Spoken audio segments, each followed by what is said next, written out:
So without further ado, I'm going to get started as we admit a few more people. So we ask you not to share any personal information because a class is a class with multiple people involved. So that's just your warning. Doesn't mean I can stop you if you choose to. Please put your phone and computer on mute if you haven't, and we'll unmute you for questions and answers as I mentioned. We also have a quiz at the end of the presentation, and we do that together. So Carrie Ann will probably be the one orchestrating that, and we cheat. We help you with that quiz. You all get A's. You'll all be great.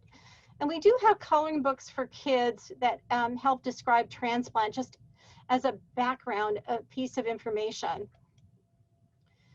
So plan to review the questions of the quiz at the end of the class together, fill that out, and hand it to the front desk.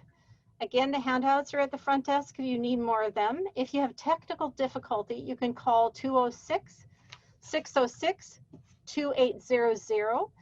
If you have questions regarding this class, of course you can talk to your team, and you can call my number at 206-606-2125. I'm not going to be answering that phone number in the middle of class. You wouldn't want me to do that, but I can call you back if needed.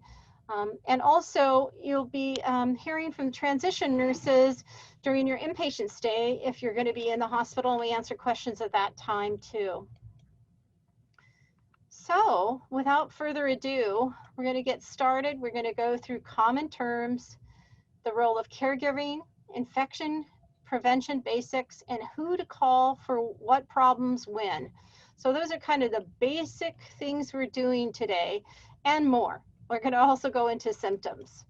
So I wanted to have you be aware of a number of resources available online. At the website at the SCCA for patient and family education, there's manuals, central line resources, caregiver companion guide, like I was mentioning, and the preparing for transplant guide. So there's a lot of information available online if you are searching for such information on your phone, on your computer, and we're going to come back and revisit this slide. Also available for your information are videos. As I was mentioning, there's a managing care video that we hope to update in terms of this presentation, but there's also food safety, central line, and long-term follow-up departure class available. Those are all really helpful sources of information. The focus at this point for yourself would be information from food safety, central line, and managing care. That would be the focus about transplant at the beginning of the transplant process, and then long-term follow-up would be later on that might be more of interest for you. So the outline, without further ado, the outline is right there for you, and this takes you to page 3 of your handout. As you can follow along as I'm going through this presentation, and the slides give you the overview of what's in the presentation, and then in the handout there's more details. You can see that a lot of this information is taken from your manual, your pre-transplant manual, etc., and some from the companion guide. We're trying to put it all into one place for your ease. Types of transplants will be discussed, common terms, the phases of the transplant process, the healthcare team, the role of the patient, both in terms of your rights and your responsibilities, the role of caregiving and how to cope with that role. That's a huge piece. Preventing infection, talk about what you can do to prevent infection and what we all want people to be aware of for their own self-protection. Decision-making home, both during emergent and urgent times. Hopefully you never have emergencies that come up, but review what to do in case of. We're going to talk about common situations at home and some questions and answers that are provided in the packet. We'll skim over that a little bit, but that's something for your homework later that's provided in the packet.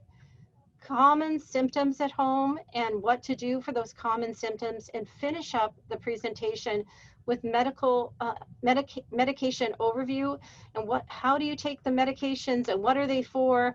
Just starting to touch on that a little bit, just an outline. So My focus today, or our focus today, is the first few months post-transplant. When we talk about infection prevention issues, we talk a little bit beyond the first few months post-transplant and move beyond that period of time to a certain extent. So, but when we talk about emergencies and urgent issues, those are issues in the SCCA here during the time you're involved in the transplant care. So not to be confused when you leave the center and go back to whatever your home is, if it, say it's in Spokane or Montana, and or your home doctor, okay? So types of transplant, let's look at types of transplants. So this is a brief overview of types of transplant that's on page 4 of your handout. You don't have this exact slide, but you have these types of transplants listed at the bottom of page 4. Allogeneic, auto, and mixed chimerism. And mixed chimerism being a type of allogeneic transplant. So let's go through some definitions. High dose of chemo and radiation to eliminate disease, and then you get cells from another person. So that's an allogeneic transplant. That could be a related person or an unrelated person. Mixed chimerism is the key difference here is moderate doses of chemo and radiation to set up a mixed immune system, self and other. And that again is cells from another person. So this makes this a type of allo with moderate doses. That's a real important concept to understand. Auto is high dose of chemo radiation to eliminate disease and then cells from self after mobilizations occurred. So mobilization of cells are stored. Those mobilized cells that are stored, collected and stored, are then given back to the patient, as this illustration indicates. So that's the types of transplants overview, very basic overview. And then we're going to go to the steps through the process. And then I think we'll take everybody off mute for a few minutes to see if this is clear. This is a slide taken from your pre-transplant book. This was put together a number of years ago. And I can tell you that I couldn't put it quite all to scale. So the scales are off a little bit, but it's an illustration of trying to indicate what's going on at the various stages of the process and all of the things that could be going on at the stage of the process with some exceptions. But let's look at this and break this down. You got planning ahead, preparation, mobilization for auto patients where you're mobilizing the stem cells for storage ahead of time, planning ahead for the transplant preparation in the clinic. And then conditioning is the chemo or radiation right before transplant. Day 0 is a day of transplant. And then the period of engraftment, these numbers could move slightly forward or backward, but the idea is that the engraftment can occur for an auto patient as early as day 10, and it can extend on for an allo patient depending on the type of conditioning. So it's a range. It's a general range here. And then breaking it down and knowing that it's not quite all to scale, but that a person is in the transplant center for an allo patient for at least 100 days post-transplant. For auto patients, it would be about a month from day 0 post-transplant. And then it's mentioning all of these, put everybody on, somebody just joining, if you could mute. So all of these symptoms are happening at the same time. So what you might notice for these symptoms is the mixed chimerism is not going on, hair loss is not going on for mixed chimerism as much, and mucositis not as much. So I wanted to point out that those parentheses there. So really important to know that most people have some issues with appetite, nausea, diarrhea potentially during conditioning phase of things, and sometimes later on we'll talk about that symptom. Obviously, we're going to talk about the decreased counts and risk for infection, a little bit about fatigue, not as much as I wish we could, And to say that people have difficulty focusing because of all of this going on for them, it's multifactorial why someone has concentration or memory issues. It's very, you can't focus on one particular issue causing the concentration issues, but all of these things are happening for people throughout the process. And then again, the fatigue piece is pretty a generalized symptom that people complain about, worry about, and have to deal with, and affects their quality of life. So that's just a general overview of a lot going on. And then on the top of this slide, hospitalization is mentioned there with a question mark. And the reason I have question, it depends on your type of transplant, and it depends on your reaction to conditioning, etc., what's going on for you as an individual.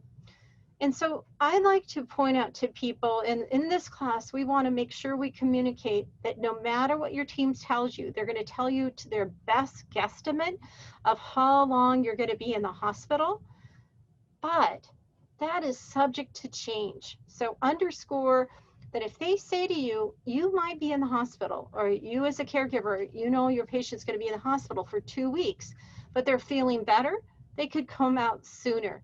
So they're giving you an idea in the outpatient arena, but it's subject to change if a person feels better than expected or isn't feeling very well at all. So that's real important to understand that. So that's the beginning of talking about the types of transplant, the phases of the process, the time frames for the process. And we're going to take people off of mute at this point and see if you have any questions. Any concerns? So that's just a nice visual there, a break from looking at slides about medical stuff. So this takes us to the healthcare team. So I think we're going to go over the healthcare team and a little bit about caregiving. And then we'll take a break from my voice again and see if you guys have questions. I'm going to have a glass of water here for a second.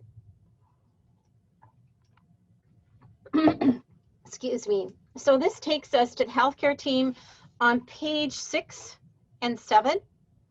And so we're going to go over who's involved in the healthcare team, a little bit about that cartoon on the bottom of page 6, and then move into the transition and the patient role. So you have on your team, in addition to the cartoon here that shows the core team, you again have the attending, the primary doctor, the nurse, transition, which we'll talk about a bit in the next slide, social work, chaplaincy, nutrition, pharmacy, support staff, oral medicine, pain service, physical therapy, consultants, and volunteer services. So the consultants, I want to expand on that before we go on and explain that many patients have many consultants involved in their care. So if you know that your team is involving infectious disease docs, the gastrointestinal docs, the pain docs, the cardiologists, whoever they're calling in to discuss your case, that's very typical that people have quite a few consultations in addition to the core team.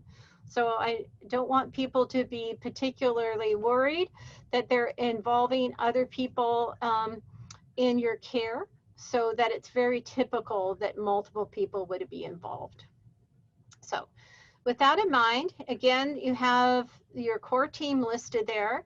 Again, I mentioned the team members of the core team, and of course the patient and the caregiver in the center of all things. And we're going to talk about the roles of the caregiver and the patient in just a few minutes. So the transition team that all of us in this office are a part of, Lydia, myself, Carrie Ann, we follow people to the hospital from the clinic. Lydia works a great deal on the referrals for home care, home infusion. We help with education, obviously, both outpatient and inpatient, develop education and discharge plans in the hospital, and help with home, meaning leaving the cancer center to go home, not only the hospital. So So we're involved in trying to make sure that everybody has a good transition, again, from the hospital, I think I was saying, and also if you're leaving the center to go home. So if you need any additional services at that time, we all would be involved in that. So just be aware of that service. We don't see you every day, but we are around both in inpatient and outpatient arena. So that takes us to the role of the patient. And that is really important, that you speak up and tell us what's going on. So in addition to the right statement and responsibility statement that's at the bottom of page 8, and I know it's all over the system as well. So it says the role of the patient on page 7, it starts there and then moves on to page 8. And the right statement is a smaller version of what we have right at our front desk here on the 6th floor. And so we want to make sure people know about their rights. They have a right to informed consent, right for confidentiality. But we also want to make sure that, again, as I was saying, that you keep us informed. That's the responsibility piece. Ask us questions and follow through with a recommendation. So you say, well, you know, that's obvious, Anne. Why would you even waste my time with that? Because I think sometimes in a history of humans, people don't always do what is suggested, right? And there's some of us that might dismiss when somebody makes suggestions to us, whether it's a medical team or not. And as we go through the important discussion about emergency and urgent issues, and we talk about symptoms that Carrie Ann's going to be talking about, we're going to break down what we really have to have you tell us about, and what you can ignore and what you shouldn't ignore. So really, basically what we're saying, if you got a symptom that's a note, you're going to give us a call. You're not going to tell us 3 days later. So we like to go through the different scenarios to make sure that's clear.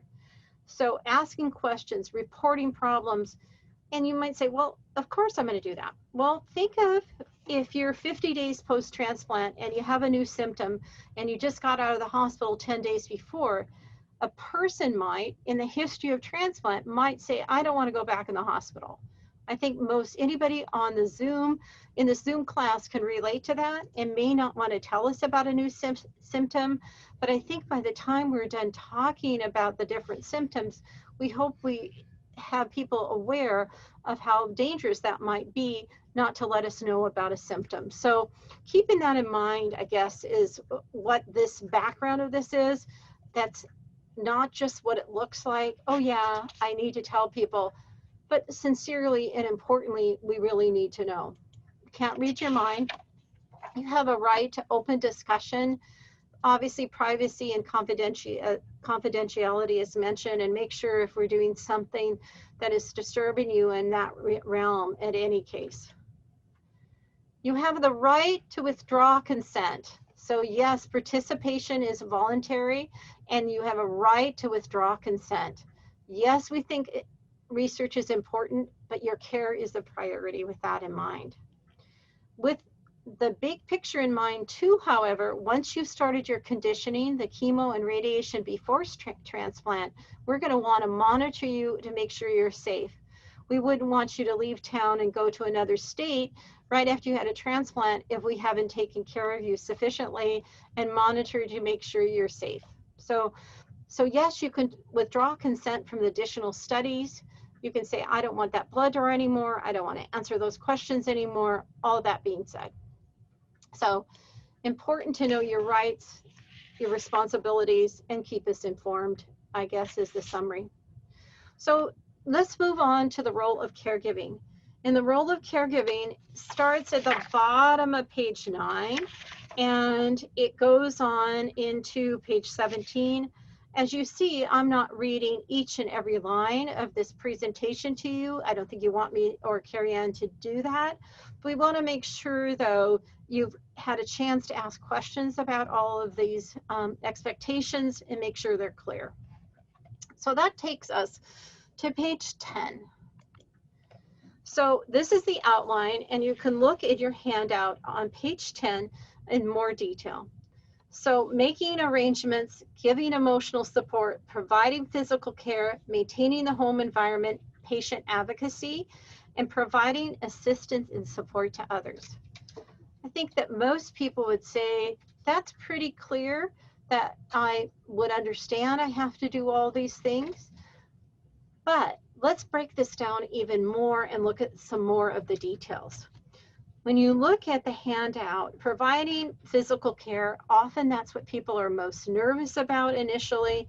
Identifying conditions of in terms of the patient's changes in the patient's conditions, asking for medical help when needed, reporting symptoms, making sure medication is being taken in a timely fashion, monitoring compliance. I guess that's what that translates to there. Maybe keeping track of what isn't being taken or what somebody might need that they're having a struggle taking. Medical supplies that need to be procured, performing central line tests that we're going to teach you about, and administering fluid and or medications at home. So that just gives you an idea of the physical demands. And often people are worried about the physical demands. And I'm here to tell you that at the end of the day, most people start to feel pretty comfortable after the initial learning period with regard to physical care. But the emotional support part is the part that's most exhausting to most caregivers, because one can learn about physical care and get that into a routine and develop a sense of confidence, but trying to manage and balance the emotional support piece for yourself as a caregiver and for the patient. It's complicated, and it depends on the relationship, family dynamics, and a lot of different variables. Maintaining the home environment, cleaning, which we're going to talk about when we get to the infection prevention section, food prep, being an advocate for the patient, and providing assistance and support to others. And when I say that, what you can think about is all the other people involved in your orbit, asking questions, needing support, wanting feedback, and trying to figure out how are you going to balance that? How are you going to have a boundary where you give, say, for instance, a suggestion. I'm going to send out, as a caregiver, I'm going to send out a weekly email. I'm going to send out an email every 10 days. I'm going to tell people I can't respond to every text. I can't call everybody back. I'm just giving you some examples of what other people have done. And some people use a blog. Some people use a private Facebook page. Some people use an email like I was mentioning. So there's different, like Caring Bridge, Caring Pages, there's different suggestions, but to figure out what you're going to do ahead of time to keep people informed and also provide some sanity for yourself in terms of not being bombarded with questions all the time. We have a letter here that I'm going to go over in a few minutes that is a way to start a communication, and or at least a suggestion about how to start to communicate some of your needs. It's a place to start, and you can add and subtract to it. It's really my recommendation that you utilize something like that as a way to start the boundary process and information process. So we're going to also get back to the fact that there's a lot of information online that you can share with people so that you're not trying to be the health educator about transplant and the caregiver to everybody that's in your network of people. So we're going to get back to that in a little bit about that boundary piece and setting up some expectations. So let's talk about the responsibilities in addition to the list that we just went over on 10 and 11, but also the intensity of it. So when you look at page 12, this takes you to page 12. When you look at page 12, it talks about the fact that if you're not taking care of a child, if you're taking care of an adult, that you can, as a caregiver, if you can see in bold, that we've bolded it for you there, the patient can be left alone, say that it's during consistent period of time, you've got them all settled, they're home from the hospital, you want to go for a walk for 20 minutes. The patient can be left alone if they have access to the phone, ability to contact emergency service, ability to deal with their pump if they have that on, ability to get to the restroom, and access to food and fluid. So if the patient's not feeling well, they're starting to develop a fever, we're not suggesting that. We're just saying that what we're suggesting for consistent caregiving during conditioning, first discharged on IV fluid, neutropenia, when we're talking about low counts, that's low white count, right? And mental status changes. If they had mental status changes, you wouldn't be going for a walk. Weakness, if they couldn't get to the restroom themselves, that you wouldn't be going for a walk. Slided scale incident. So these are all items of why somebody might need someone there consistently, as examples, with the idea if they're settled, person sitting on the couch watching a show, they have what they need and they can get what they need without you being right there, you could go for a walk. If somebody is developing a fever, they're weak and can't get to the restroom, of course, then the consistency means that you aren't there all the time unless the criteria it's in bold is met. So I just like to point that out, that it does allow for some break from each other if the person's feeling well enough and has the capacity to get to the restroom, etc.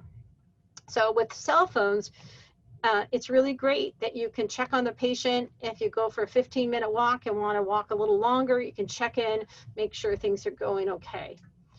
Then intermittent, this used to be on a diagram by month or day. We took the diagram out because everybody's different. And then minimal is also really dependent on a person's response.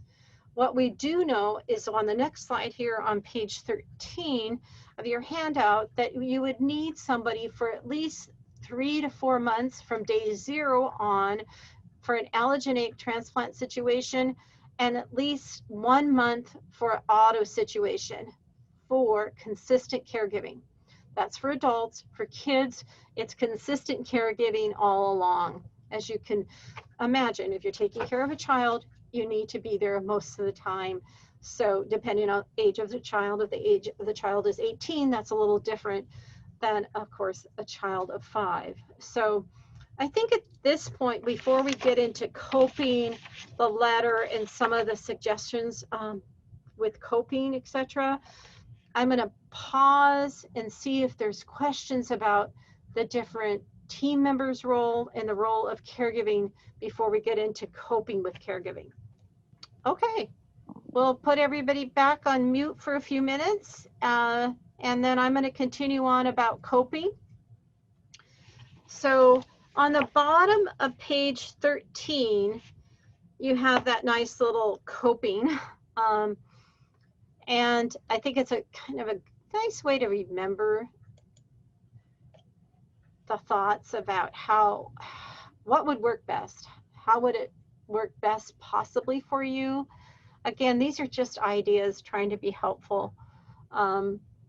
When looking at a lot of research about caregiving, some of the things that we know that are themes is, and when you look at people's feedback over time, not only for the role of caregiving for transplant, but for all kinds of caregiving, is that a person who's able to be flexible and sees some of the things that in their way, not so much as overwhelming, but as obstacles and challenges that they can work with, are able to cope better than if someone has a little more difficulty with flexibility.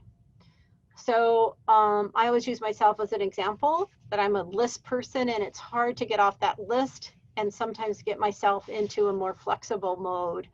So I think we all have strengths and weaknesses in terms of how we cope, but it's something to keep in mind that the transplant process demands a lot of flexibility of everyone involved, and for that we apologize, but it is the nature of the beast in terms of the quick changing clinical needs of the patient. Optimism, having a sense of humor, having some positive expectations about the experience and those around you, planning ahead, and willingness to ask for help from expert information. And I always tell people that doesn't mean just Googling information randomly from the internet, to be honest with you, but trying to talk with all of us working here to kind of make sure you're getting the the rules of the road that help you to the best of our ability here to keep you informed about what to expect. Keep asking questions.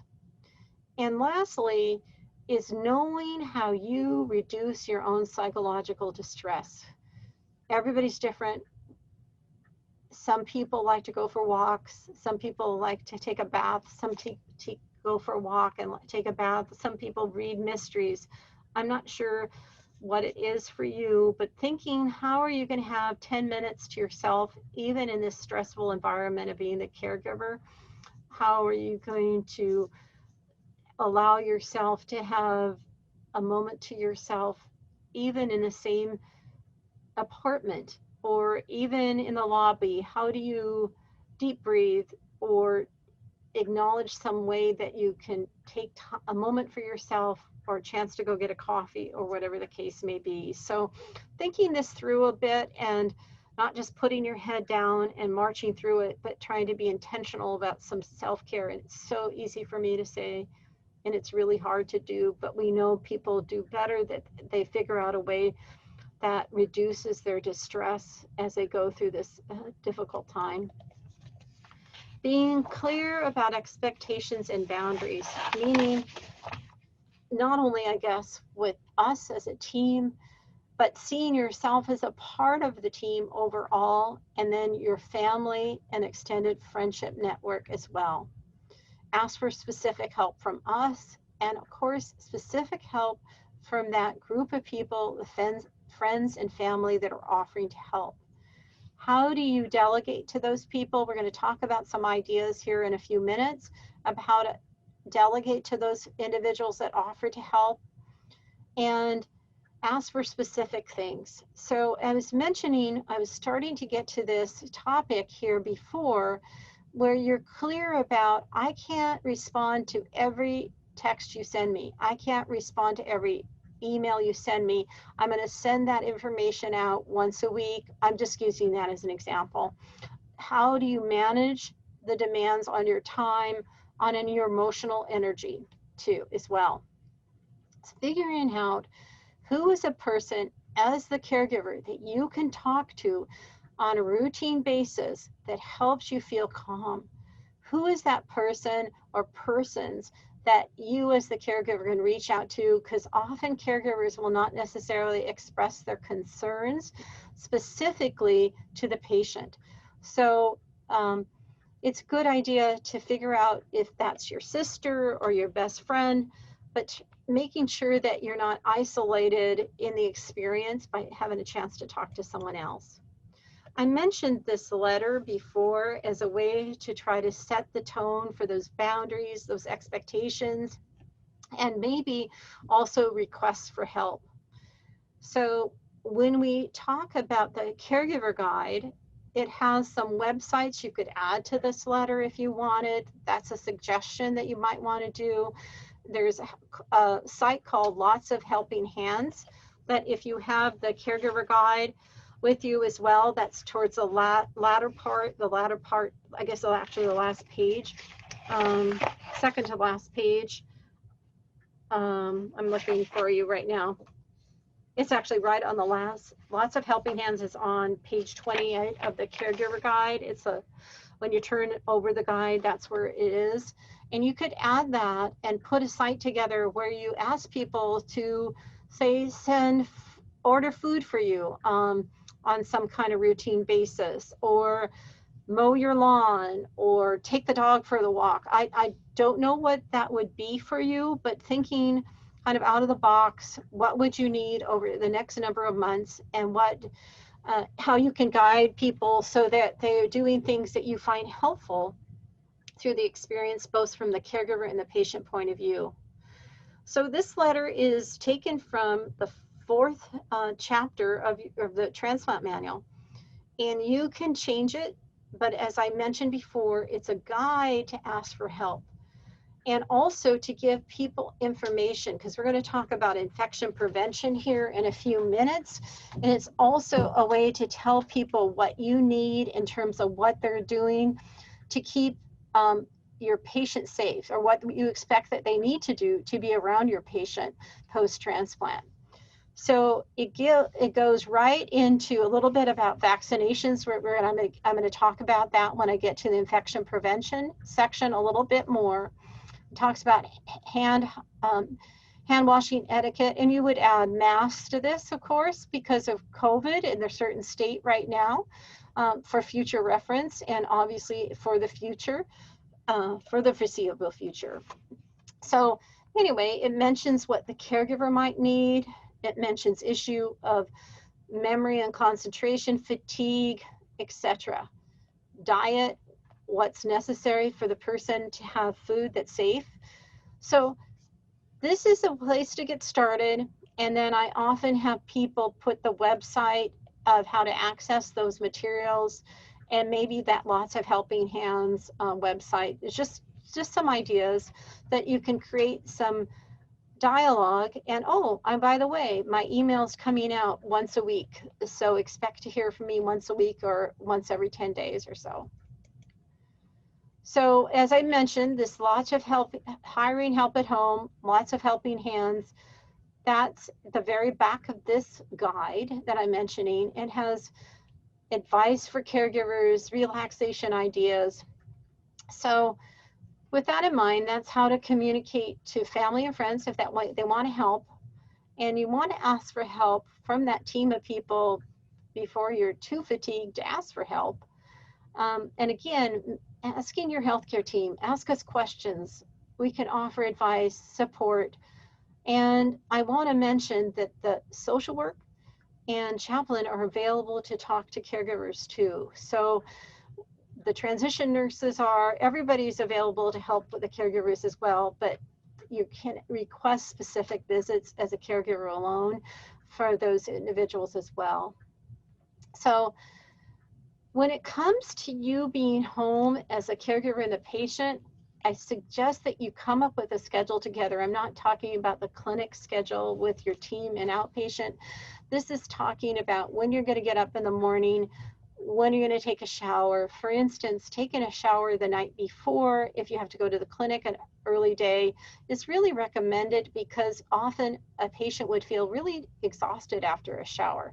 So wanting to deal with that maybe the night before, having medicines ready in the medicine carrying case, whatever it may be, if you have a Medi-Set, having those ready to go, taking the medicines if you have levels the next day. So trying to not rush in the morning, isn't that what I'm getting at, right? Because everything takes a little longer than expected when first out of the hospital. So trying to manage what's ahead of you in a way that you don't feel like the patient is feeling pushed or you are trying to feel pushed yourself as the caregiver.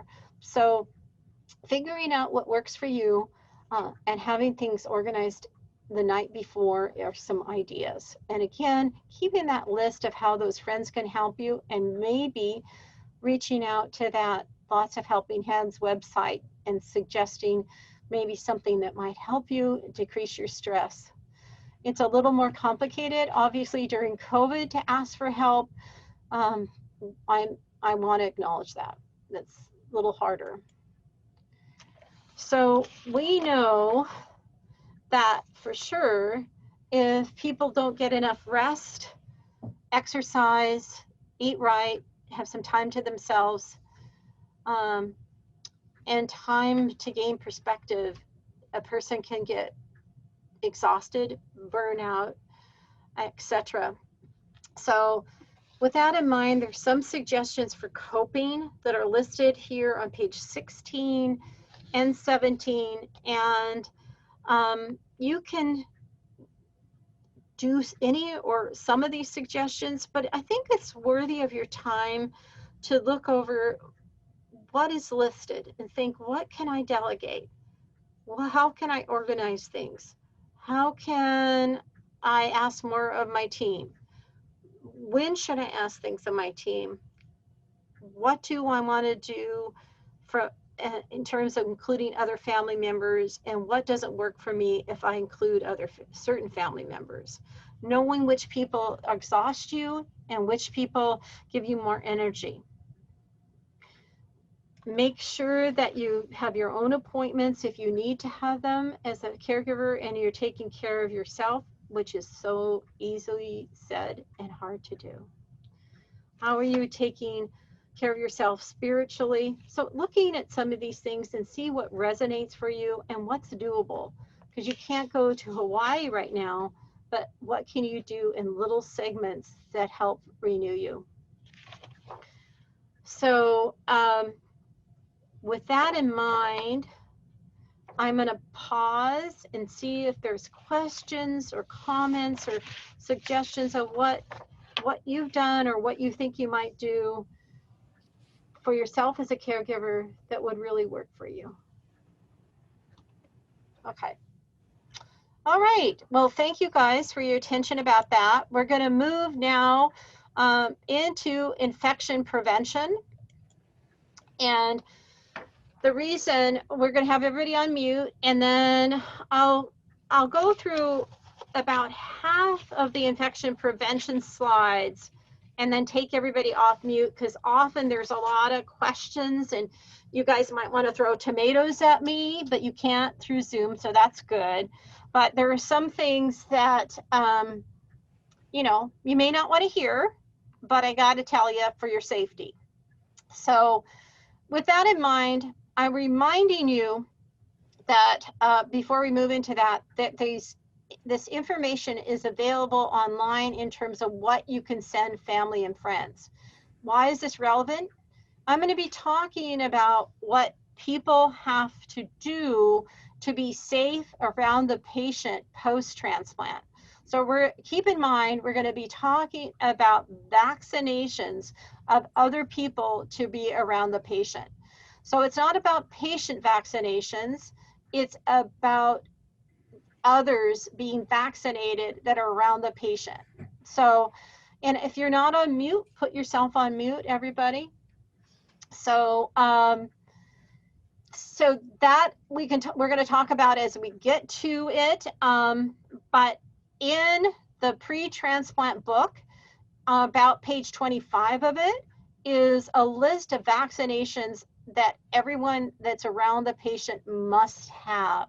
So this came up a number of years ago. We're not talking about necessarily COVID vaccination, but that will be added.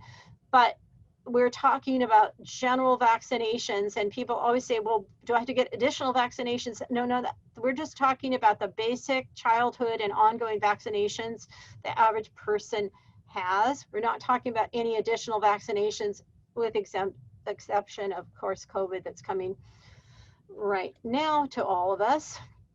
So without further ado, we'll go back about vaccinations a little bit more.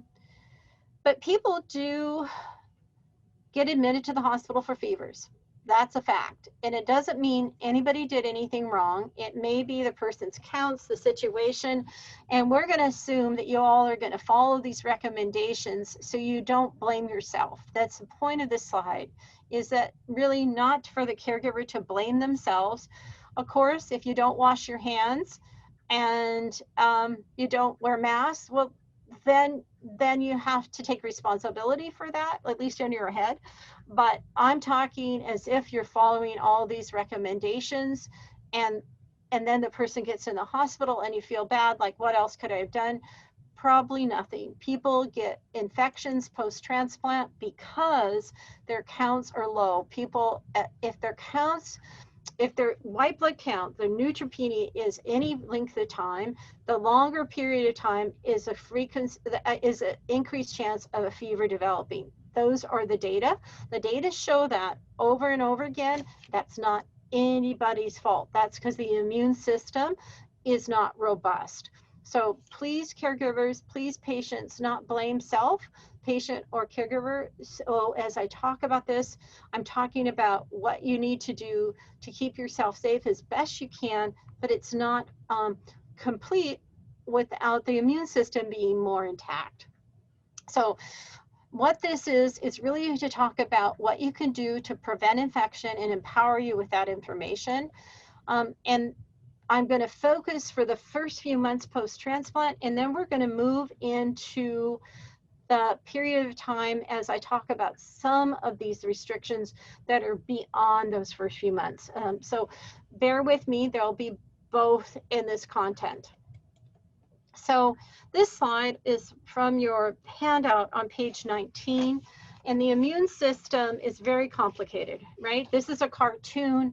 I'm not expecting you to memorize it or for me to memorize it. It talks about the innate and the adaptive immune system. What's the fast and rapid immune system versus a slow immune system?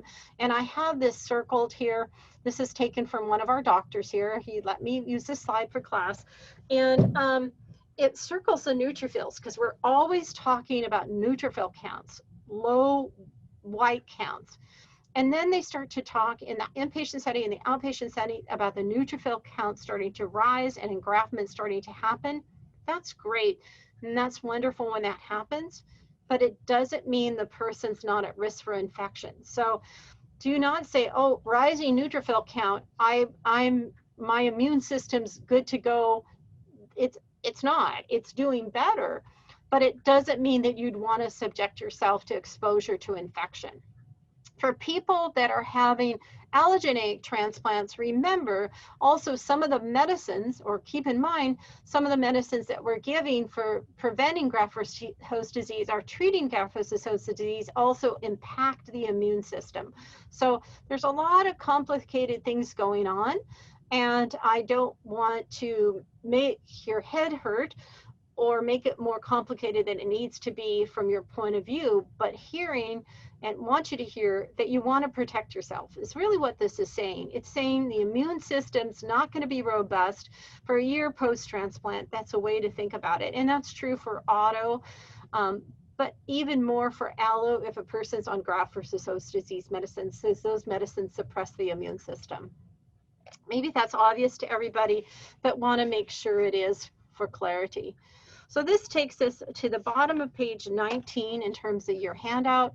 So it's talking about the chain of transmission. Okay, so I have gel on my desk and I wash my hands all the time. Probably a lot. I probably could do even more, but say I didn't wash my hands and I touched a surface I didn't know was soiled, and I touched my eyes, my nose, and my mouth.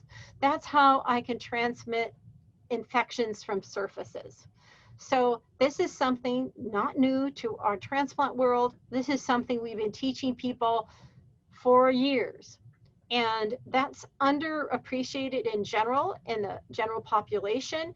So the hand washing thing isn't just hand washing, but touching surfaces. So yes, hand washing, but if I wash my hands and I touch a surface again and then go to touch my eyes, my nose, and my mouth, I need to then wash my hands again. So you have details about hand washing, probably maybe more than you want to read, but it gives you examples of when to wash hands, etc. And I think it's more easily said than done. So if you come in your home, you wash your hands, and then you touch a bunch of things in the environment and you go to eat dinner, yeah, going back to wash your hands. So it is annoying, but it in fact is important. So having clean fingernails also is a portion of this. And for all caregivers and patients, they should have no acrylic nails or gel nails, no chip nail polish. And the patient should not go to a salon or a manicurist now. If a patient wants to do their own feet and toes, that's their business, as long as they're not adding acrylic or gel themselves. Because you say, why? Are you against acrylic and gel? No, because we know that fungus collects under both of those substances, and hands don't get clean. So that's important to keep that all in mind. And yes, you should have gel hand sanitizer with you when you're out in the world. If you don't have access to soap and water, can you use gel instead of soap and water? Often a question people ask, yes. But if your hands are visibly soiled, one should use soap and water and wash and scrub for 15 seconds. So that's super important. That takes us to some of the high-risk activities that, starting on the bottom of page 21, and then going into page 22 and 23. So I'm, again, not trying to read everything to you, but I'm going to go over some of the highlights. So construction sites, that kind of fits with plants. Believe it or not, it really is about soil. So if you look at these themes, soil and dust are really key. Hand washing, soil and dust. So thinking about these terms kind of, these suggestions, thinking in terms of the themes, I think it's easier to remember and understand the rationale. Soil has mold, it can have aspergillus, which is fungus, and microorganisms. So that's why there's no plants in the home for the first few months post-transplant, for at least 1 month for auto and 3 months for allo. And we're talking about the immediate months post-transplant. So if you live in Seattle, and your home, permanent home is in Seattle, you cannot have the plants inside your home for the first month for auto and 3 months for allo. If your home, permanent home, is in Spokane and you're staying in Seattle and then you're going back to Spokane for 3 months post allo, you can have plants in the home at that point as a transplant patient, but you cannot tend the plants yourself. So somebody else in the household has to water and take care of those plants. So no gardening, again, why? Soil. No gardening for a year. No supplements from over-the-counter environments of either a health food store or drugstore that are not FDA approved without talking with your team, because there may be other elements within those substances. And we have looked at the literature, and people know that additional substances are in some supplements without the FDA approval. So this is, again, self-protective. Marijuana has aspergillus. I'm talking about this fungus again.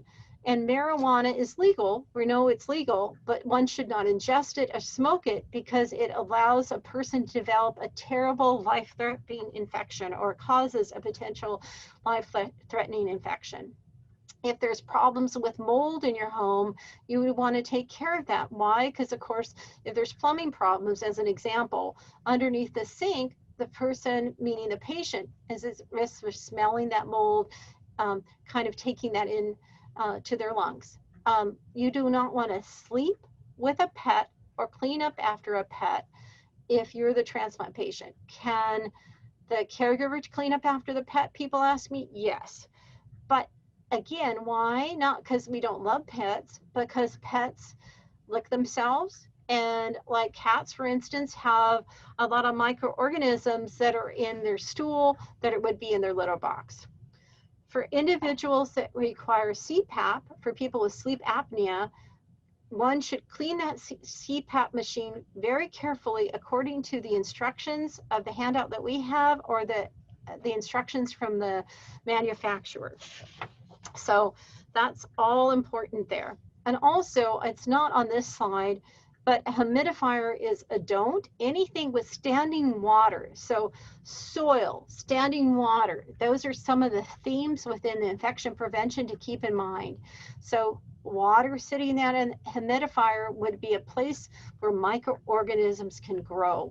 So not having that in your home, or not utilizing, I guess I should say, during the post-transplant era would be real important. Masks, of course, we're teaching everyone to wear masks. You're probably sick of the topic, but with that in mind, when you go out into the world, let's do some what I call defensive mask wearing. So you're going to go for a walk and you're fine and you don't see anybody, I mean the patient, the caregiver, you don't see anybody for 2 blocks. Well, if they come out of their home, you don't anticipate it, just have a mask on, because you don't know whether that person's infectious or not. And of course, we're worried about variants at this point. And we don't know who's been vaccinated or not in the world at large, I mean. If a person's running towards you, literally they're running, and they don't have a mask on, is trying to get out of their way. And more people, when you start to move to the side, are getting the impression that they should go to the other side of the street. I'm noticing more and more proper etiquette when people taking a hint.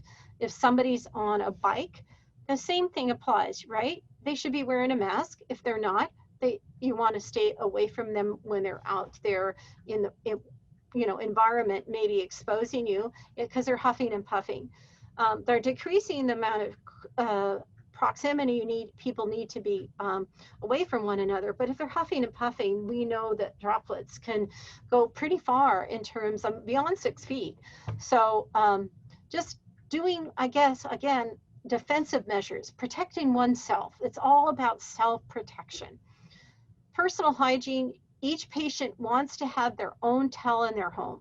You don't want to be sharing a towel with other family members. Maybe that's stating the obvious, but I wanted to point that out to you. And also that you want to make sure that if your partner has sexually transmitted disease, that you talk with your team about being careful about sexuality and sex activity. I'm not trying to ask people on a group call about this, but talk to your team, talk to the GYN doctor for the female patients. Just do things, again, trying to make sure you're safe from infection is what this is all about, not trying to get in your personal business. So in terms of cleaning the home, we've changed the amount. It used to say 1 to 10, so there's occasional handout that says 1 to 10, but we've changed the amount to 1 quart water to 4 teaspoons of bleach for a solution to clean the surfaces of your home. And it says right there on page 27, in terms of countertops in the kitchen items, just like they say in the food safety class. So we've kind of moved into making sure that we emphasize this in both the food safety and in the managing care class. Not extraordinary measures, but using this. And if you mix up 1 quart water and 4 teaspoons of bleach and you don't use it all in one day, then you throw out what you haven't used, or put down the sink, and you start with something new the next day, because the solution will dissipate and become ineffective. Yes, you can use some wipes, but you have to make sure that the concentration is sufficient. So often people just get their own spray bottle and make this solution. Sometimes people say, well, what else can I use? Sometimes people use alcohol. There's alcohol wipes that, I don't mean the little ones that we use for in a hospital setting, but wipes that are also highly concentrated that you can get in a drugstore too if you have concerns about the bleach. But we know bleach is the most effective as a way to kill microorganisms across the board. So that's why it's recommended. So keeping that in mind. And in an inpatient setting, when you're inpatient, if you're feeling well enough as a patient to get up and go for a walk when they're cleaning your room, and make sure you get things out of the way of the housekeeping staff so they can clean the surfaces. What I'm saying is if the tables are all piled up with things, they can only clean around those surfaces. They have to be pretty empty for one to really wipe them off sufficiently. So I'm not going to go to this website, but for the CDC website, but I want you to think about going to, on your own, going to the CDC website and looking at effective mask usage. So they're saying that one should have a 3-ply mask, and some of the masks are not of that nature. All of us wearing the procedural mask here in the clinic, these masks are 3-ply. Sometimes people don't realize that, but they are. So what we're saying here is making sure when you're out and about in the community that people don't just have I guess, a small cloth mask that isn't completely covering. And then of course, anything that has, or you're being around anybody with a mask with a valve, that person can actually breathe on you. So kind of looking at the masks that are suggested for your own safety and your own protection. And then I want to talk a little bit about this slide that I've added. In all, this is to say, this is not in your handout, but just to add that anytime you are accepting friends and family coming to visit you that are from a high COVID area, which there's a lot of parts of the country remain that way and are going back up, is that you suggest that family, it's recommended that family member or friend be tested prior to interacting with the patient. So the caregiver, if they're traveling here, would want to use the mask, hand washing, social distancing, and they go to the King County or Seattle public health sites to get tested and have the results back before that person interacts with the patient. So traveling from other parts of the state or within the states to make sure that that person coming to help you or participate in the process of recovery, that they're safe to be around the patient. So I'm going to pause here. There's a few more slides about central line care and overview, but I want to pause here before we get to a little bit more towards the end here of some of this information. So see what questions you have about pets, plants, that kind of thing. Well, I'm going to keep you guys off of mute for a minute or so, and then we'll have you go back to mute. But this is an additional slide added because we want to point out that we used to have an additional class, but I can't be with you all. That's on page 28. I can't be in the same room with you. And we used to have a caregiver one-on-one class before COVID, and we will again, but that I know doesn't help you all. But the idea is to understand that some of the instructions written as they are in central line education for the Hickman line in the manual, if you haven't gotten there yet, you will. And yes, we'll go over this individually, both as transition nurses, team nurses, inpatient nurses. That you cannot get your line wet. You have to cover your line when you go to have a shower, meaning the patient. And the end caps of the line have to be covered with parafilm. And you need to wipe down both sides with alcohol. If the dressing were to get wet, it's not that Seattle water is dirty, but it's not sterile. And then when you go to flush the line, when you learn about flushing, meaning with saline, like when they do blood draws, that the hub has to be clean for 15 seconds. So you don't have to memorize all this. I'm pointing out to you these instructions that you're going to hear in more detail. And remember, there's a central line videos to look at that are just a few minutes long. They're emphasizing some of these key concepts. And I like to circle back to say these are all about preventing infection. So that's why this all is interrelated, right? So these aren't just steps to make you crazy. These are steps to make the patient safe. So this is an illustration of microorganisms on the end of a clave. See that white stuff? Those are microorganisms, right? And those microorganisms, if you were to flush that line and, oh, put yourself on mute, please. Okay. If you were to flush that line without cleaning off and scrubbing the hub for 15 seconds, that you would be giving microorganisms to the patient, is what this is showing. So this is clean. This is a clave. When we're talking about putting parafilm on the end, we're talking about putting parafilm on the end of this. So this is, I can't explain it any more this way. And again, it would be nice to be in the same room and show you. But the idea is going back to this, that these instructions about line care are all about infection prevention, not just steps to bug you, but to prevent line infections, because that's something that we would want people not to have happen, that they get a line infection. it's not guaranteed it can't help it, but these are some of the ways to prevent. So some other points here to make as we finish up with this section is that medical supplies for the line, which we're just talking about, things for flushing the line or any dressing supplies or alcohol wipes, that would all be separate from sinks. You don't want them near water just for the reason I'm saying. So you get either a little box, either a plastic box or just a plain box, and put it in the bedroom, not the kitchen or bathroom, and make sure your supplies are all lined up and ready to go as you need them, but not soiled by water.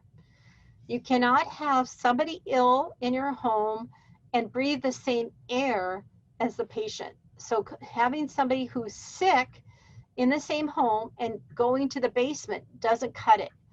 You're hearing more and more about this in our public information, and people think, oh, I just can go in the basement in another room. But if you're using the same air, meaning the air circulation system is in the same environment, then you're really breathing the same air ultimately. So being out of the same room is good, but ultimately that's why all these restrictions are about COVID are saying you have to be outside. This is not new to the transplant world, but sometimes people think, oh, I just have a cold, I'm COVID negative, I can be around the patient. Actually not. A respiratory virus for a patient is potentially life-threatening, not even only talking about COVID. So, you know, put that aside for a minute, that it's not a good thing to be around anybody with the flu for a post-transplant patient. In terms of water safety, I like to mention this.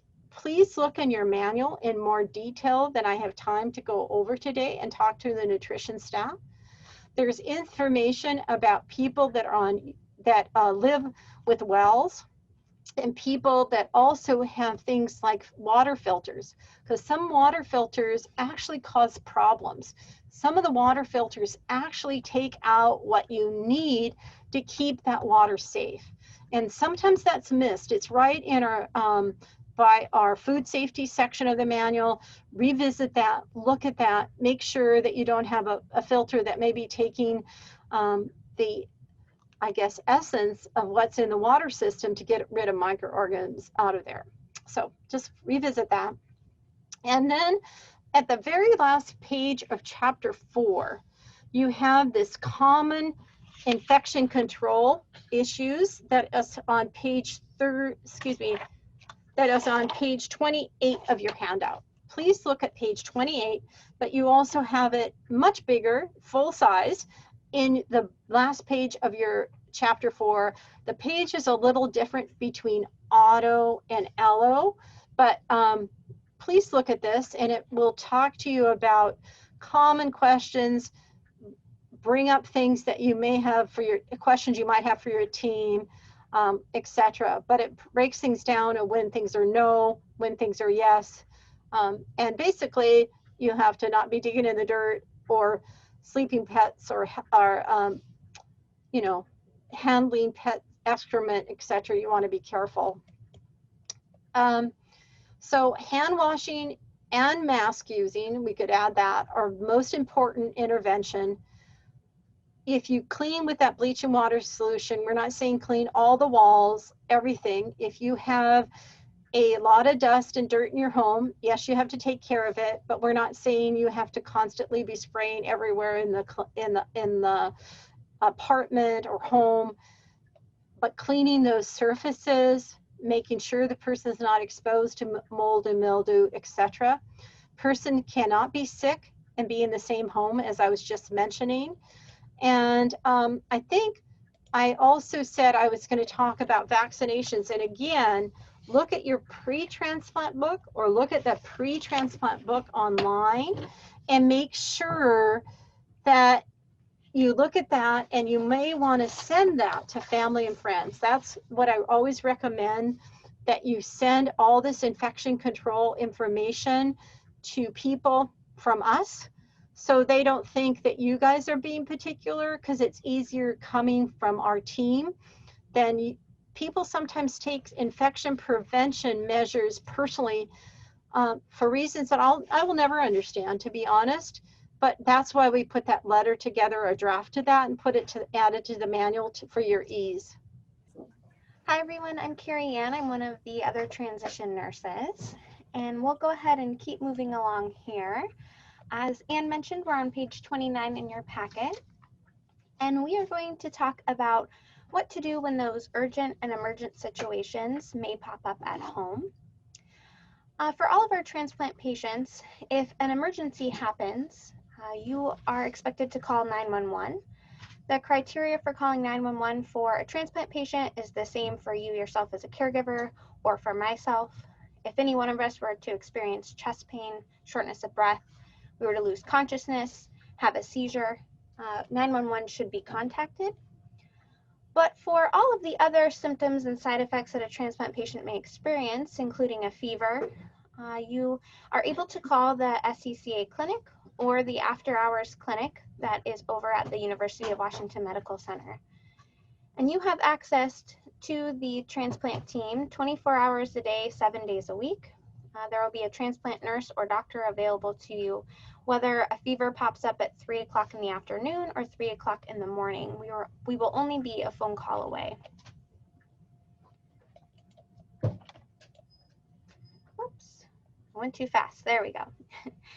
On page 30, you will see a copy of the quick reference guide for symptoms, which spells out anything and everything that a transplant patient could experience at home and who we would want you to call. So the first column identifies the 911 criteria. And the second column identifies that urgent criteria that needs to be addressed right away and isn't waited until the next clinic visit the following morning or such before it's addressed. If you happen to need to call 911, you will want to utilize the information that is present on your blue emergency card or green emergency card. The color differentiation is dependent on if you are an adult patient or a pediatric patient. This slide here has a copy of what those cards look like. The information on these cards identify the patient as being a transplant patient and give instructions to the 911 responder or emergency responder for the patient to be taken to the University of Washington Medical Center emergency room whenever possible. If you were to call 911 from, say, the SCCA clinic or one of the local housing locations, such as the Pete Gross House or the SCCA house, the nearest emergency room is actually not the UW emergency room, but we recommend that all of our patients be brought to that emergency room because that is where the transplant expertise lies and where all of their records lie. The same is true for our pediatric patients. Their green emergency card identifies that they are a transplant patient and that they should be brought to the Seattle Children's Emergency Room whenever possible. A patient and each one of their caregivers should have a copy of this emergency card on their person at all times. Not only does this card have an additional copy of the phone numbers to call should you need us for anything at all, it has, as I mentioned, all of the instructions that you would need in a moment of an emergency. If you don't have a copy of these cards, we would be more than happy to make sure that some get in your mailbox if you let us know at the end of class. Otherwise, they are readily available from your team nurse or the front desk staff as needed. Another option that can make things a little easier in the event that you do need to ever call 911 is the Smart 911 app. And this is an app that can be downloaded on your cell phone, which allows you to pre-program information that a 911 responder would be able to see if you happen to be calling 911. So let's say you as the caregiver download this app on your phone and a circumstance arise where you need to call 911 on behalf of your patient. You could pre-program the information about the patient being a transplant patient and needing to go to the University of Washington Medical Center ahead of time, so that in the heat of the moment when you're on the phone and everything feels a bit scary, you're not needing to recall that information. The 911 operator is able to see that. This app can be used for other individuals that you may be calling 911 about, including yourself. If you have a known condition, health issue, or allergy that would be helpful to communicate, you can utilize this app to do so. Initially, this was just rolled out in King County, but it has been moved to other counties as well. So this can follow you when you go home also, and you can update it as often as you need. We do recommend that you keep a copy of the quick reference guide at an accessible point somewhere in your home. If you have a landline phone, you may choose to post it near that phone, may have it on the refrigerator, near the door, some type of central location where if a situation comes up and you're wondering what to do, you have easy access to the copy of this quick reference guide. You may notice at the top right-hand corner, there's an option to write in your local address. That's particularly helpful if you are staying outside of your original home, say at the SCCA house, Peak Gross house, or another housing location in the area where you may not have the address memorized. It's also helpful if you are staying in your home that you've lived in for the past 20 years. If you've ever had to call 911 before, you may recall that it's stressful and intense, and those details, such as your address, can be hard to recall in that time. So writing that down is helpful. The other benefit to the quick reference guide is it has the address to the clinic, the University of Washington Medical Center, Seattle Children's, as well as a reminder of the phone numbers to call for both the clinic and the after hours numbers should you need them. So generally, we have a bit of an interactive conversation about how to use this quick reference guide. But for sake of our Zoom class here, we'll read through the questions together and I'll give you the answers. But let's say that I was your transplant patient and it was 2 o'clock in the morning and I had a fever. What might you do? Would you report that? And the answer is yes, absolutely. You would utilize your quick reference guide that tells you that at 2 o'clock in the morning, you'd be calling the after hours clinic number over at UW. And we'd be calling in to let the nurse or provider who answers the phone know that your transplant patient has a fever. Based on the temperature, what the patient's counts may be, other symptoms that are going on, advice would be given on how to proceed going forward. Whether we could do a watch and wait sort of situation, reassess the temperature in 30 minutes or an hour and have you call back in, or make arrangements for you to come to the hospital to be evaluated or directly admitted if necessary. Let's say I'm your transplant patient and I just started having a seizure. I alluded to this earlier, that seizure activity is a 911 criteria. So that would be a point where you would call 911 right away and utilize your blue or green card respectively to relay to the 911 responder that this is a transplant patient experiencing a seizure and that they need to be taken to the University of Washington or Seattle Children's emergency rooms. And let's say that I'm your transplant patient and I fell and hit my head. Is that something you would report? Some people, many people will ask, well, how hard did you hit your head? What's the context of that situation? And let's say that I was walking out of my clinic room and I tripped over my shoelace and I gently bumped my head on the door frame on the way out. Would I call and report or track down my team nurse and let them know? And the answer is yes. No matter how gentle the hit to your head or any other injury you may have sustained in a fall may be, please do let your team know. We get concerned when your platelet count is low about the potential for injury, even with a gentle hit to the head.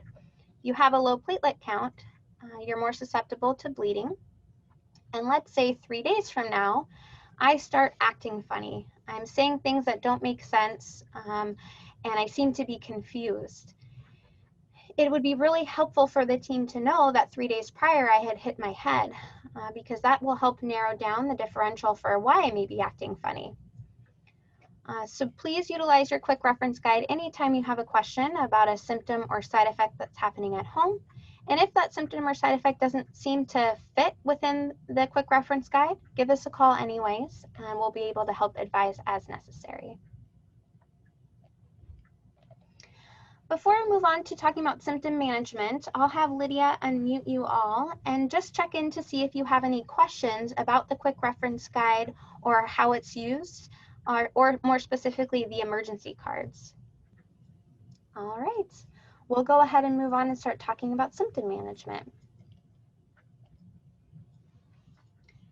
We'll dive into the details of the common symptoms and side effects that our transplant patients experience.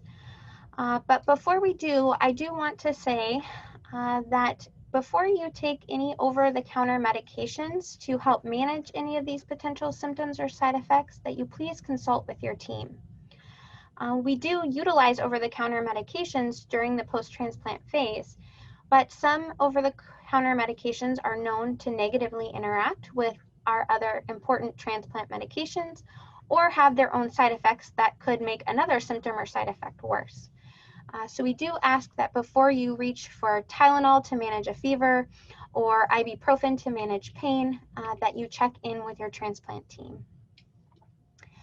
The symptom sheets that we're going to review going forward are available in the class handout packet, but they also come directly from your transplant manual. So you will have these to reference throughout the transplant process. The first symptom to address is mucositis, and this is the breakdown of all of the healthy cells that line our entire GI tract from our mouth all the way through our intestines and on out. And this is directly caused by the radiation and chemotherapy that we give during the conditioning regimen. Unfortunately, that chemotherapy and radiation cannot differentiate between good rapidly dividing cells and bad rapidly dividing cells. So not only does it target those bad cells that make up the patient's underlying disease, but it targets all of the good cells that make up our GI tract. And when mucositis breaks down the lining of our GI tract, it exposes nerve endings, and that can cause a great source of discomfort and pain. Mild mucositis can present with dryness in the mouth, but severe mucositis can be very painful, making it impossible for a patient to eat, drink, or swallow their oral medications. In its moderate to more severe forms, this is a symptom that is managed in the hospital, often with IV pain medication. A patient may be on a PCA, a patient-controlled analgesic pump, that may not make the mucositis pain go away completely, but make it manageable. But as I mentioned, this is often a symptom that in its more significant forms is managed on an inpatient basis. Nausea, vomiting, and anorexia or lack of appetite are very common in the transplant setting.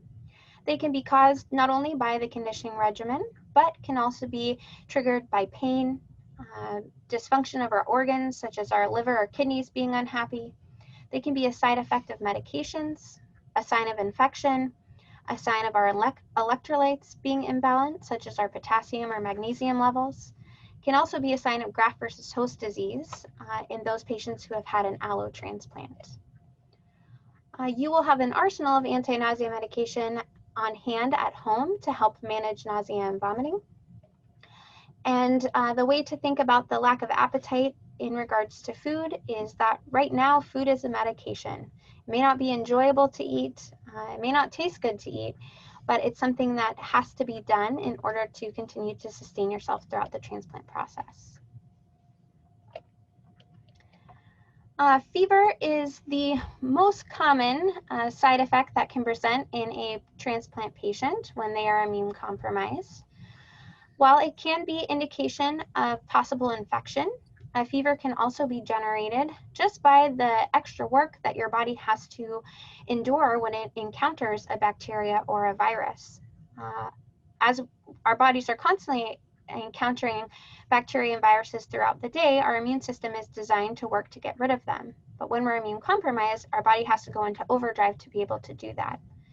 Because it's impossible to know if a fever is being caused by infection or not, we have to take each and every fever very seriously and assume that it's caused by infection until we can prove otherwise. For all our patients, adult or pediatric, we want you to call the clinic or the after-hours number right away for a temperature that is 38 degrees Celsius or 100.4 degrees Fahrenheit or higher. In addition to that, if a patient is experiencing a chill or a shaking chill, which if you've experienced rigors before as a patient, you know exactly what I mean, but it's more than just, oh, there's a draft in the air and I got a little tickle in my shoulder.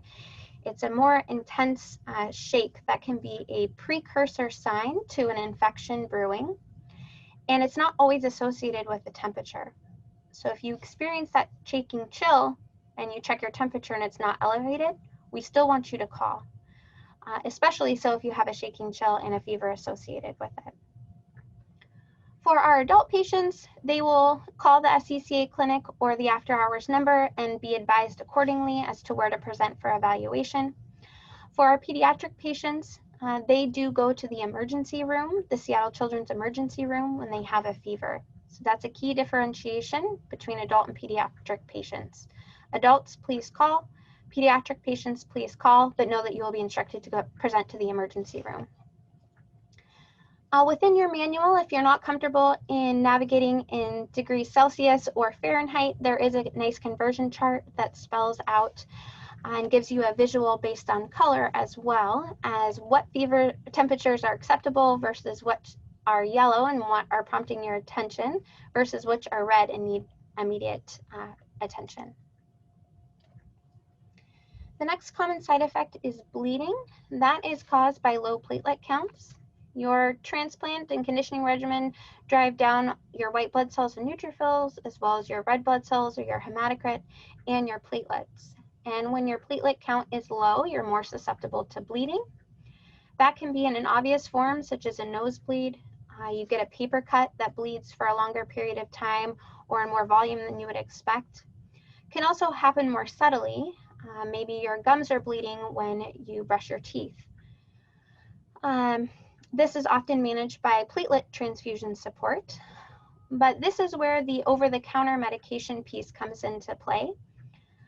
On page 45, you'll see that there's an incomplete list of drugs, over-the-counter drugs, that may increase your risk for bleeding.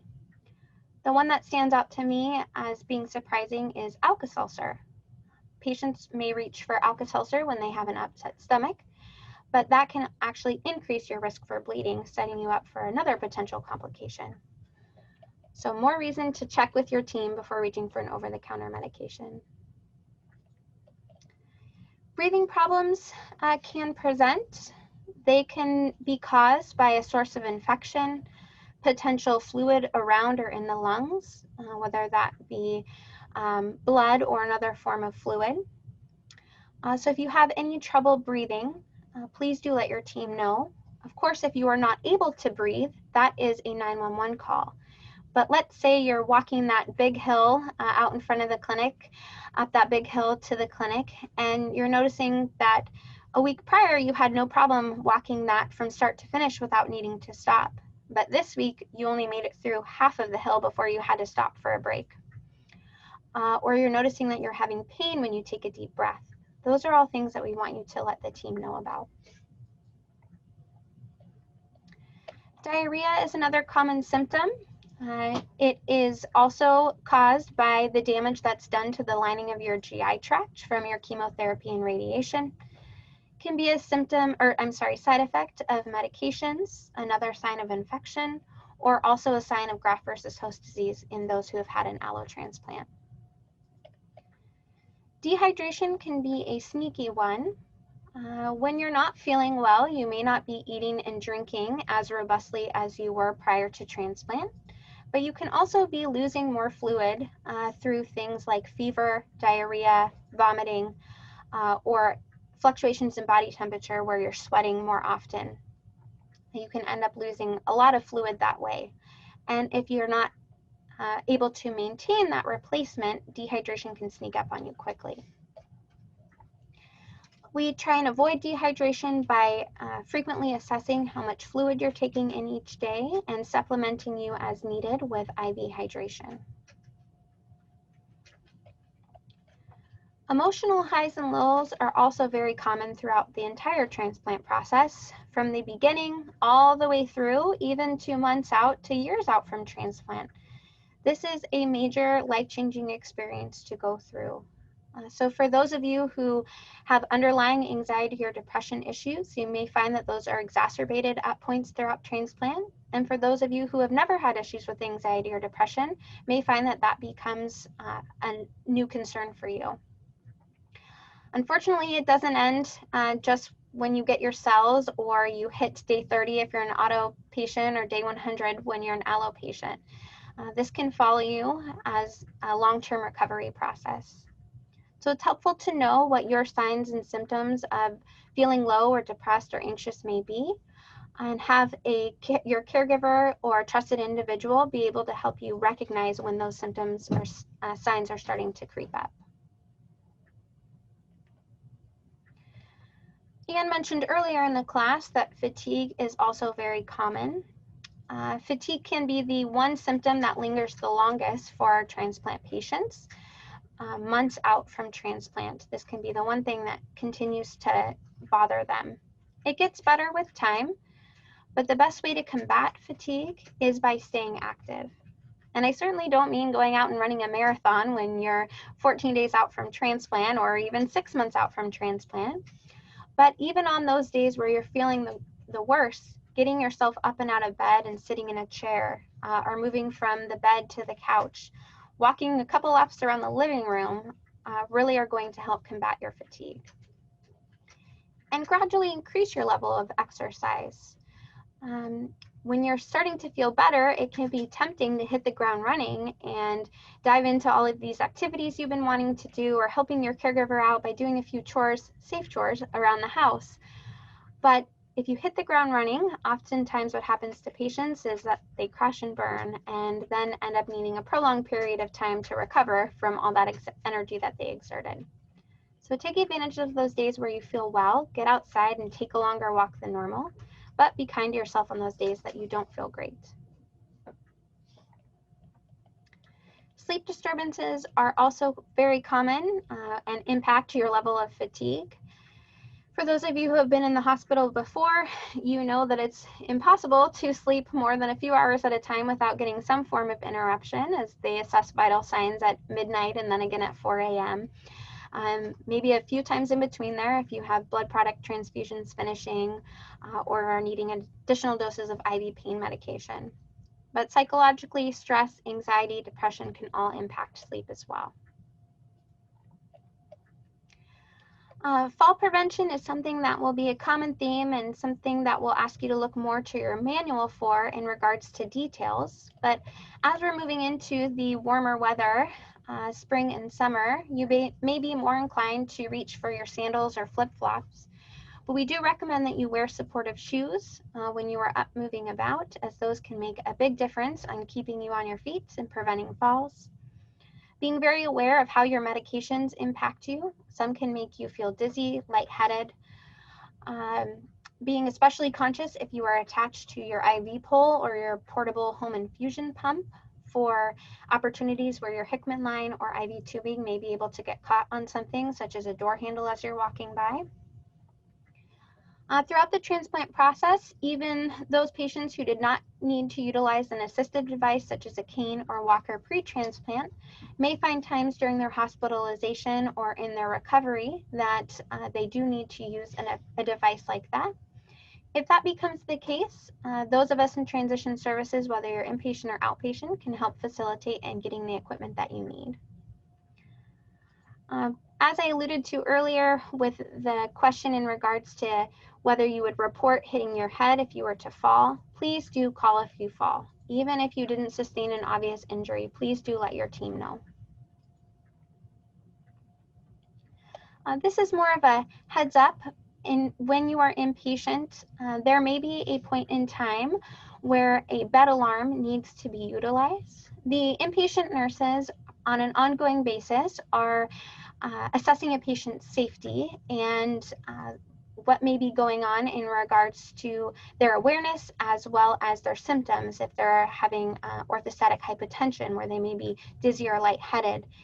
And if it's determined that it's not safe for them to get out of bed independently without some assistance, a bed alarm may be in place. So just to give you a heads up about that, it'll be a conversation that's had, but that's something that may happen during your hospitalization in order to keep you safe and prevent you from falling. This class does not dive into a ton of detail about graft versus host disease, and especially not chronic graft versus host disease, but know that those of you who are having an allo transplant, more conversation will come from your transplant team in regards to GVHD. If you have specific questions in regards to long-term issues and long-term recovery, we are happy to help you formulate those to your team, but for the context of the class, we do recommend that you address those questions with your transplant team. When the time comes for you to graduate from the transplant program, there is another class opportunity for you to view online. It's our long-term follow-up class. And that dives into the details about all the things that we told you you can't do. Well, it starts to let you know when you can start to do those things again. So when is it safe for me to go swimming? When is it safe for me to tend to my garden? When is it safe for me to take care of my animals again? On page 54 and 55, there is a homework opportunity available for you. There are 3 examples and opportunity for discussion with yourself and your caregiver or team of caregivers to review that call out some of the common situations and scenarios that have happened with our patients and caregivers in the past. One focuses on nutritional concerns and a sense of control. The other focuses on information sharing, potential signs of depression, and the role of the caregiver. And the third example touches on boundaries for caregivers and patients. So we do recommend that as you have time, you take a look at those and have an open and honest conversation as a patient and caregiver combo about those scenarios. All right, so we're going to wrap up here with some of the common medications that are taken in the transplant setting. But before we do, I'll have Lydia unmute you guys again to see if there were any questions that came up in our review of symptoms. All right, we'll go ahead and move on to the medications, and then we'll finish up with our quiz that we'll take all together.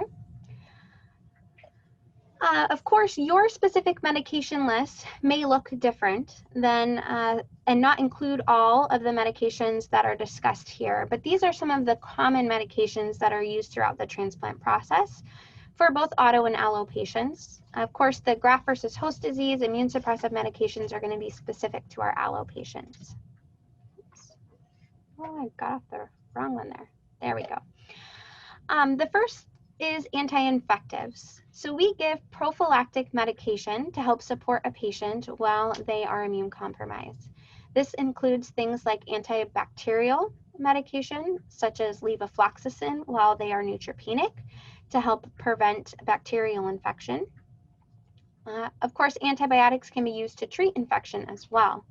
Things like levofloxacin can treat infections, as well as medications such as vancomycin or ciprofloxacin. Some of the other anti-infectives include antiviral medications such as acyclovir, which help prevent any viral infection while a patient's immune compromised. Another is antifungal medications such as fluconazole, which helps prevent fungal infections. Higher potency antifungal medications such as voriconazole may be used if a patient has a history of aspergillus infection to help prevent that from becoming a significant issue during the transplant course. I mentioned earlier that you will have an arsenal of anti-nausea medication on hand. You will likely have 2 to 3, if not more, different anti-nausea medications such as Zofran, Compazine, Ativan. Benadryl can be used for nausea control. And you will have multiple oral medications on hand at home. And of course, in the hospital, there will be IV versions of anti-nausea medication available as needed as well. For our allo patients, they will be on some form of immune suppressive medication to help prevent graft versus host disease. That can be anywhere from 2 to 3 or more immune suppressive medications such as cyclosporin, sirolimus, tacrolimus. Which medications you will be on is dependent on your transplant protocol and will be called out by your transplant team.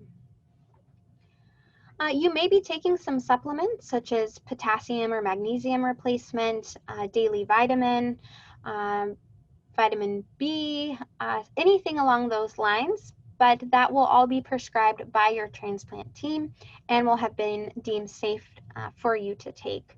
Anne had mentioned earlier about not taking any supplements without advice from your team, and this holds true. You may be taking some supplements and there may be some safe for you to take, but please wait for the advice of your team before doing so.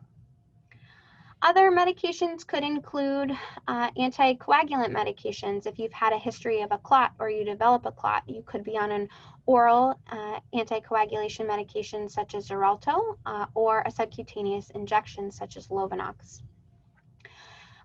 If you have other comorbid situations such as cardiac history, pulmonary history, you may be on other medications as well that you may have been on for a period of time that we will maintain throughout the transplant process.